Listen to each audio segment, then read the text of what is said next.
Howdy, and welcome to Brandi's Book Stack. Today, I thought we'd talk about a short book haul, the books that I read in the month of May, and then about a new reading event that I'm starting called Joyful June. I'm starting Joyful June just because I've read a lot of dour books and dreary books in the last couple of months, and I'm getting tired of it. So I want to have some joyful, light, fun-filled, easy reading books to enjoy in the month of June, and I might even continue it into the month of July. So if someone else has a Joyful June reading month, that might happen. There might be a YouTuber out there that does. If so, I'll jump on your bandwagon, absolutely. But if not, feel free to join me for a month of joyful reads that will be fun. I've read some of those books in these past couple of months. The Book of Disquiet, literally kind of in the title. The Journey to the End of the Night. Currently, The Ginger Man. All of these are kind of not so happy books. But we'll talk about that in a minute. Let's just go ahead and start jumping through the stacks. First of all, with a book haul. I went to Half Price recently. They had a sale. I'm weak. I need help. I just couldn't resist, and I bought some books, even though my shelves are overflowing. It's a real problem. It's like crack or something. I can't help myself. So the first thing I got was The Prisoner of Zenda. I read this about, a month or two ago, as part of Roger's Cheap Old Book Club on Michael K. Vaughan's channel. And I really enjoyed that book. And I just happened to find this really cool slipcased cover on the clearance for $5, and I just couldn't say no to that. So it is a little water damaged, but not too badly. This is the inside cover, spine in the back. Like I said, has a little bit of water damage down the middle of the spine here, but it's perfectly readable. It has, pretty nice font. It's got some decent artwork in it as well. And I thought that would be something enjoyable to read in the future when I decide to reread that book, because I probably will. So that was the first one. The second in my book haul was Cranford by Elizabeth Gaskell. I saw this it wasn't on sale, but in the book racks for $10. And this was a book I really enjoyed. If you're looking for something for Joyful June, this would be a good candidate. Some sad things do happen, but it's just very cozy. And it's all about these different people and sort of their experiences in this small town of Cranford. And it's just cozy and warm and just makes you feel good reading it. And that's the kind of books I'm looking to enjoy in Joyful June. But $10, I couldn't say no to this vintage copy. And it has such beautiful little illustrations in it, and lots of them.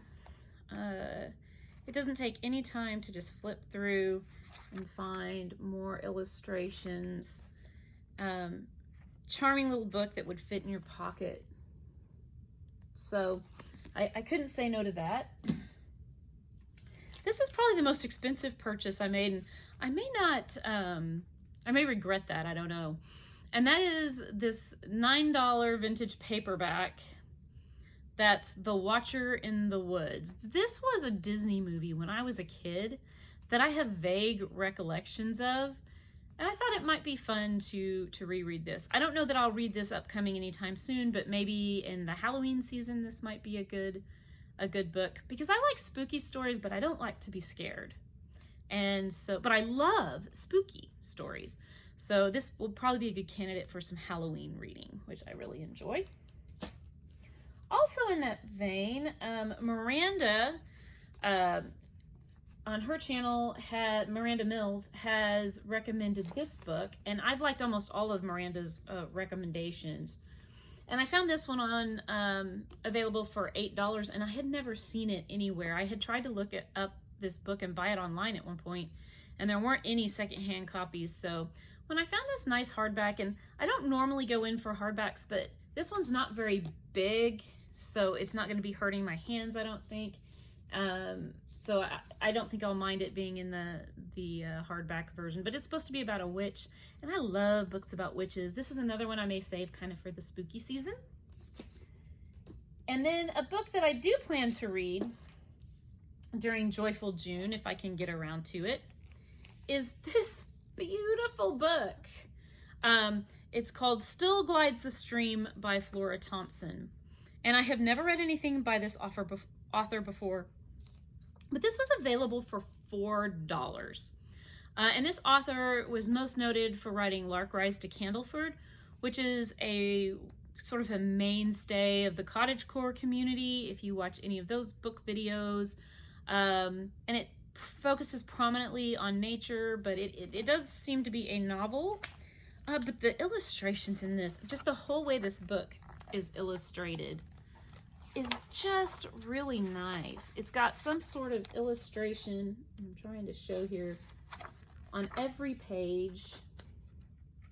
And then it has larger illustrations very frequently as well, with the stories on the side. And it just looks so cozy and happy. And I've really been needing that in my life lately. And for $4, it's just such a beautiful book that I couldn't say no. Now, it was a library copy. Some people really hate that. I actually love that. I love knowing that other people have kind of trod the way before you and have enjoyed something maybe like you did. And I think that's a fun part of the reading experience. So I'll probably be reading that for Joyful June. So that's the end of my little book haul. Not a lot of books, but probably more than I should have bought. But what can you do? It's an addiction, right? So the books that I read in the month of May. I did have a rather short book count this month, but I'm okay with that. I only read 4 books this month, but I read some quality literature during that time frame, and I'm also in the middle of a few books as well. So I'm not upset about that at all. And I figure my book count for next month will probably be pretty large because I'm going to be reading, like I said, some more light, happy reads that should be easy to get through. So starting with the first one, a pretty simple and light read actually, and that's Charlotte's Web by E.B. White. This is on my best-selling books of all time list, one of those. And of course, Charlotte's Web is a 5 out of 5. If you don't read children's literature as an adult, it's something you should really consider. For one, to me, I think children's literature has more to tell us than adult literature does. Because when we look at what we give to our children, we tend to give our children the very best of ourselves. We tend to go to our children with optimism and love instead of, fear and despair. And I think that's a key thing to take away. And Charlotte's Web is a story of that. It's a story of hope and friendship, and friends being willing to do anything for each other. And it's a story that is still resonant today, and it's still resonant as an adult. This is the actual book I read as a child. I got this, I think, as many of us probably did, in that 3-book set with Charlotte's Web, Stuart Little, and The Trumpet of the Swan. And Charlotte's Web was my favorite, far and away. And while this book is a 5 out of 5 stars, this book, meaning the physical copy, is like a 1 out of 5 stars. It did not hold together. It is falling apart. I don't know if you can see, but this is not deckled edges. This is pages starting to come apart at the seams. I could just barely hold it open to get it read. So Harper Trophy, shame on you. You should have made a little bit of a better book so it would have held together. But it's still worth the read, and I still managed to get through it despite the pages kind of falling out on me. But really enjoyed it. Just a great novel. If you don't know what it's about a little girl who decides to spare a pig from death, from being just slaughtered as a runt. And she takes care of it, and then it moves on into her uncle's farm, where the pig discovers it's going to be eaten, because that's what happens to pigs on a farm. And he begins to despair, but he meets a friend named Charlotte, who is a spider, who ends up helping him escape that fate. And it's just charming and wonderful, and everybody should read this if they haven't already. Now, on to something a bit more grim I mentioned earlier, and that's Journey to the End of the Night. Woo! Where to start with this one? Well, first of all, we need to start with the author, and the fact that the author is problematic. Celine was an anti-Semite, a big one. He wrote polemics on, why Jewish people were bad. He also was a Nazi sympathizer. It just doesn't get a whole lot better here, guys.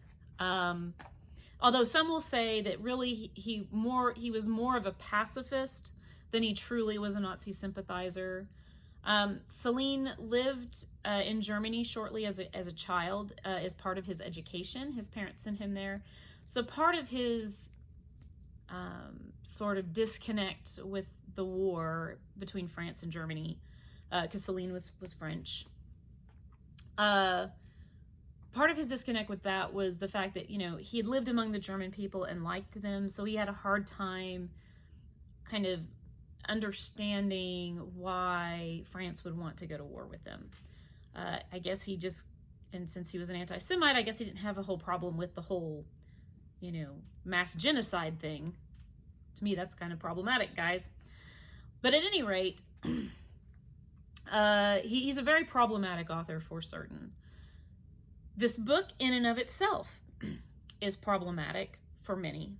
I would say if you are offended or triggered by just about anything, this ain't the book for you. It goes into about everything I can think of that people might find offensive. What the book is about is it's basically about a man's life. This is so close to Celine's own life that it almost has to be kind of a veiled autobiography. Both Celine and the main character Bartholomew served in World War I. Both faced injuries, both physical and mental. Both were deemed unfit for service. Both served time in Africa. Both spent time in New York.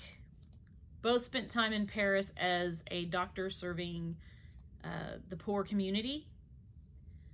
So there's just so many parallels that I feel like a lot of this probably came from Celine's own experience. Now, I've mentioned some of the problems, some of the triggering negative things in this book. For one, the N-word is used heavily at certain points in this book. This is a case where I am in agreement with that being in this book, and for this reason. I don't like it when companies censor that kind of language out of a book, because in this particular case, I feel like it really shows sort of the brutality of the environment that Celine was writing about. I think if you used a softer word, I don't think it would convey that brutality quite as well as the word that's used here. Because for all of Celine's faults, he does have some good points. His prose is electric. It jumps off the page at you. It is almost journalistic. Like, you almost feel his writing is like watching a camera of events instead of listening to somebody who's written this down. The theme of this book is life sucks and then you die. I mean, that's really the entire theme of this book, distilled down into one thing, is life sucks and then you die. He talks a lot about the differences in economic class and how large that divide is. He describes some truly horrific things, and he witnesses some truly horrific things. In World War I, he witnesses terrific violence that terrifies him. He talks in a very brutally honest way about his own PTSD and the terror that he feels after his experiences in the war. he talks about the brutality of slavery when he goes to Africa. And he talks about the black slaves being beaten by clubs. Now, he doesn't do any of the beating. He witnesses it, and he just tells it to us with a deadpan style. But underlying that deadpan style is this feeling of compassion. So, for example, when he talks about these slaves being beaten, he just deadpan states how they've been beaten so frequently that even though they're being beaten brutally with these clubs day after day, they just don't even make any emotion to fight it off or to do anything about it because it's become routine to them. And it's the fact that he just deadpan says this that makes it very sympathetic and makes you feel like, wow, that's terrible. That's terrible these people endured this. So it brings the compassion out of you. And I think more so than if he had gone on about, oh, look at those slaves, look at those poor people. Instead, he just tells you what's happening to them and lets that be their voice, which I thought was very powerful. He comes to America. First, when he's in Africa, he leaves Africa, and he goes into a fever while he's in Africa, and the slaves around him transport him to a priest where they sell him into slavery on a galley. I think it's a Spanish galley. And he rows back to New York, and then he blackmails an old ex-girlfriend into giving him some money. And he leaves New York and he goes to Detroit, gets a job at the Ford Motor Company, shacks up with a prostitute for a while, goes back to Paris, and he becomes a doctor. And I thought the sections where he was in the war and the section where he's talking about his experience as a doctor among the poorer communities was the most powerful in this book. Some of the things he talks about in these poorer communities, he talks about women having abortions, back alley abortions, because they were illegal at the time, and their families calling him as a doctor to try to help their relatives who have had one of these back alley abortions, and the horrible circumstance they're in, and their family not wanting to take them to the doctor even though they are literally dying, because if they take them to the hospital, they will be shamed, and their whole family will be shamed, and they'll have to bear that shame. Their children will be shamed. And that was so powerful, they'd rather let their loved one die than face that shame. And he, as a doctor, has to go and see this and know he's leaving someone who's dying, but he can't do anything for them because their family refuses to admit them to the hospital. So it's things like that, and I mean, like, they really get you in the gut. I would say that Bartholomew, the main character of this book, is not a particularly moral character. There's many times he's sort of that gray area, right? He turns a blind eye to a lot of the evil that goes on around him, but it does affect him profoundly. He sees ghosts. He struggles with that, but as he kind of indicates in the book, if you don't come from wealth, you don't have a lot of opportunities to change things. It is a powerful book, but it's not a book I would relish reading again because it's so dour and dreary and depressing. And I think there's more hope to be found in life than Celine writes about in this book. Like I said, just be aware. Like I said, he writes on a lot of violent themes, murder, abortion. There's a scene that I felt was terribly disturbing about child torture that he witnesses in this book. Slavery in Africa and the awful treatment there he witnesses. But I am glad I read it because it is a powerful book, and his prose is really incredible. It's just sad that he had to go down the problematic road that he did. But so that's Journey to the End of the Night. On a more positive note, I read Georgette Heyer's Penhollow. This is sort of a murder mystery, but it's kind of turned on its head, which is what I really like about it in many ways. If you're a fan of like the movie Knives Out or Glass Onion, I think you might like this book. We follow a large cast of characters that this at the center of which is the titular character, Penhollow. Penhollow is an older man who has kind of been a bit of a rake in his lifetime. He's been married twice, but that never stopped him from chasing skirts wherever he found them. Now he's old, confined to his bed, and he has a large number of children, a great number of which, the majority of which, are dependent upon him for their livelihood and kind of sponging off of him. And in his old age, whether it's senility or just part of his personality, he becomes really nasty and controlling of all their lives. So everyone in this book, or a good portion of the characters in this book, have hefty morals, hefty reasons for wanting Penhollow dead.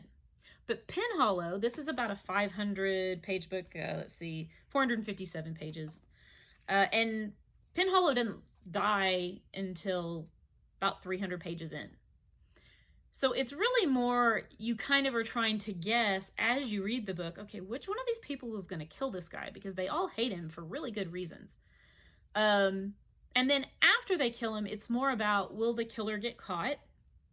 And what will the consequences be? And one of the things I really loved about this novel is that once the killer has murdered the man, has murdered Penhollow, we kind of discover that all these characters that had very good reasons for wanting him dead realized that it wasn't quite the make all their dreams come true that they thought it was going to be. And I really loved that aspect of the book. This was a 5-star for me. I really enjoyed it. And even though it was 500 pages, it was or almost 500 pages, it was a pretty quick read. So I think, like I said, if you like Knives Out, it is sort of that same thing. I will say there's not really, there's really only a couple strong characters in this that aren't really flawed in some way. Although it does have a sort of positive lesbian character in it, which is nice. And a sort of, there's a gay character in it. He's not one of the more positive characters, but it's nice to see that. This was written quite a while ago, 1942. So it was pleasant to at least see some of that representation in this book for a novel of that time. But I think definitely worth checking out. I don't know if this would quite fit Joyful June. Kind of depends on how you define joyful, but I really did enjoy it. So it would probably fit that for me. And I love Georgette Heyer's book. I like her writing style quite a bit. The last book that I read in the month of May is the Oscar Wilde collection. And this is a selection of his works, and it's in this beautiful slipcase. I forget how much I paid for this. I know it was not more than $10, and I just couldn't believe that. I think this is just such a beautiful copy. This is made by Arcturus, which I really like. I wish they had an online presence because I really like their trade dress, and they do cheaper versions of novels. So like this isn't going to be the quality of like, you know, a Franklin Press or a Eastman or anything like that. But it is a very nice copy. And prettily laid out. The works that they have in here are the picture of Dorian Gray. I liked the picture of Dorian Gray, but not as well as I expected to. I think that, in my opinion, it took a little bit, even though it's only a novella, I almost felt like it was too long. It was a little bit too meandering. And I felt like Dorian's downfall, we weren't really given sufficient reason for that. He falls in love with a young woman in this, and I understand why he falls in love with a beautiful young woman quickly. Okay, that's easy to understand. But when he falls out of love with her, the woman's an actress, and he falls out of love with her because he goes to see her one night, and because she's so in love with him, it has affected her acting ability. And all of a sudden, he just doesn't love her anymore. And I thought, that's weird. I don't think, somebody who's willing to throw away their family's concerns over the mismatch in station and all of that, isn't going to suddenly stop loving somebody because, they had one bad night acting poorly. I just felt like that was very strange. But the rest of it I did like. I also had a bit of a problem with this idea that outward beauty represents the inner soul, which is kind of portrayed in Dorian Gray. I feel like that's a bit unfair. I've known a lot of people who were really unattractive on the outside that were some of the most beautiful people I've ever known on the inside. And vice versa. I've known a lot of people who were gorgeous on the outside and just rotten to the core. As my mom always said, pretty is as pretty does. So I didn't care for that either. I'd say for Dorian Gray, I probably would say about 3.5 stars for me. Let's see, what else was in here? The Lord Arthur Saville's Crime. I wasn't a huge fan of that one either. It kind of felt like the main character got away with murder. I'll leave it at that. The Canterville Ghost I thought was an incredible story. I actually read this previously around Christmas time. It's a fantastic story. It's kind of a modern American family moves into a haunted house and there's a ghost there, and they are just not scared by it at all and kind of make friends with the ghost. But it's a really fun story. Some of the fables, I felt like they were a little bit hit or miss. One of the things that surprised me about the fables that were in this, or fairy tales, as some would call them, that we find in these stories, is I was surprised at how much contained an element of religiosity to them. A lot of them focused on sort of the forgiveness of Christ and the love of Christ. And I really didn't expect that from Oscar Wilde, maybe because I know, his background is, he was imprisoned for his sexual orientation. And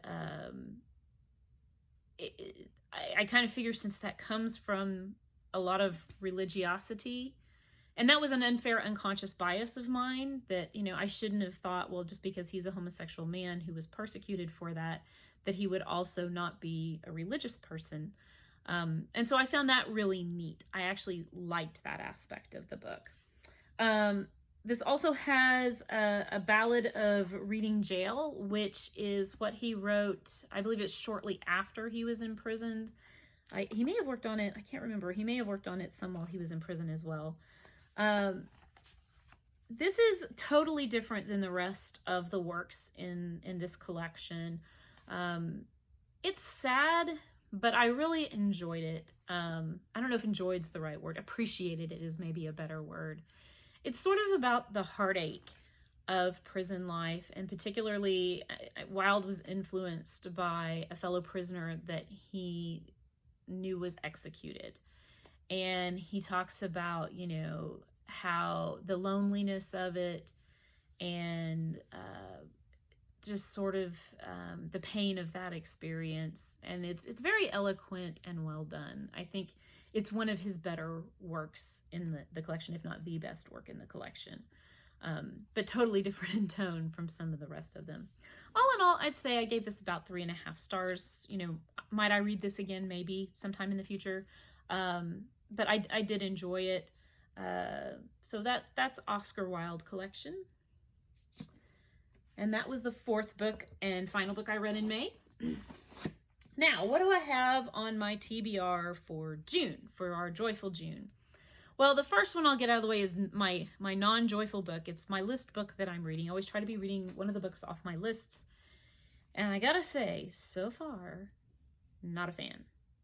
On the back of this book, it says, a raucous comic novel.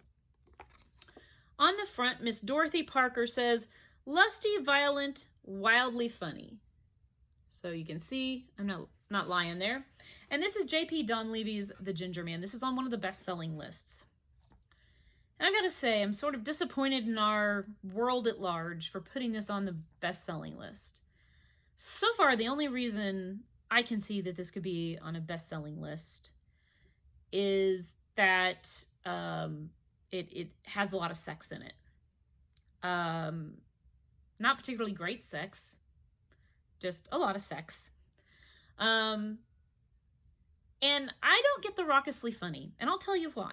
So far, in like one of the first 3 chapters of the book, the main character, Sebastian Dangerfield, punches his wife in the face for daring to question why he spent all of their money drinking and breaking a bunch of stuff in the house.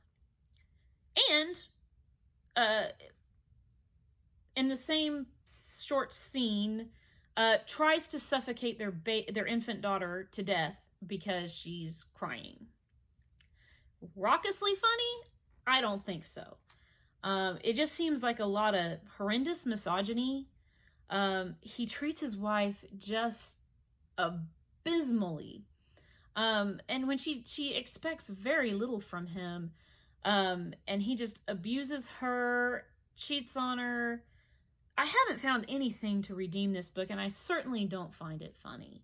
I haven't finished it, so I'll withhold my final judgment. I'm certainly not going to give a rating at this point. But this one's going to be a hard one to get through for me because so far it's just been bleh. So that's The Ginger Man. But I have also started reading, and will hopefully finish in June, Rosamund Pilcher's The Shell Seekers, which so far is proving to be a treat. I'm only, 42 pages in, but I know this one's going to go quick because Rosamund Pilcher, I love her writing style. There's just a cozy element to her that I really appreciate. So I'll be reading that in June, and that will be a good Joyful June pick. I also plan to try to read Georgette Heyer's Cotillion because I've been enjoying some Georgette Heyer lately. Fortunately, she's written a lot of novels, so I've got a lot to enjoy. If you've not read Miss Bunkle's book and its follow-on, Miss Bunkle's Married, you should totally read those. I think those are like queen of the cozy books. They're incredible. Definitely read those. This is one of the ones I haven't read by D.E. Stevenson in that same series. That's the 2 Mrs. Abbotts. So I plan to try to give that a try this June because I think these are kind of a guaranteed good time. Nothing too heavy, just a fun, light romp. I also plan to continue my Agatha Christie reading, and I mean, maybe murder isn't, really all that cozy to some, but I find Agatha Christie's novels very cozy, so I'm going to give this one a try because it's the next in the series. And then The World of Jeeves. I have read a book by P.G. Wodehouse, and I've just been dying to read some more. I've not read any of the Jeeves novels. The one I have read is Meet Mr. Mulliner. I thought it was incredible. The fact that something could be written, and that one was written sometime in the 30s, I believe, and it was just fantastic. Just something that can make you laugh that long after it's been written, and it still be funny. And the kind of story you can share with your grandma without any kind of shame or blushing. That's real talent, in my opinion.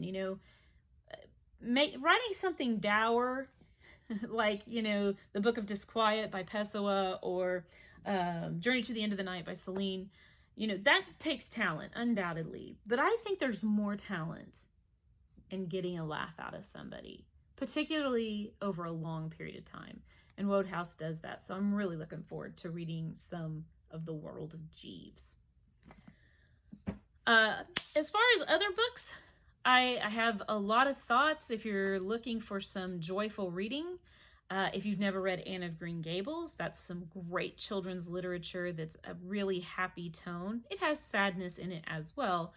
But overall, if you want something that's going to leave you in a good mood, that's the kind of book that's going to leave you in a good mood. The Howl's Moving Castle series, I may read some more in that series. I read the first book, but I have the remaining books to go through, so that might be something if I get through the stack I've already got. If you're looking for a really light fantasy, I think Piers Anthony's Xanth books, especially the early ones, Spell for Chameleon, that's a fun little romp. The Hobbit is a great kind of cozy, story about the sweet little halfling that goes off on a great adventure. So there's lots of opportunities out there for reading something cozy and sweet during the month of June. And I hope you take me up on it and read something that you'll find joyful and enjoy that here in the month of June. That's all, guys. Don't forget to like, subscribe, and click that bell. Bye.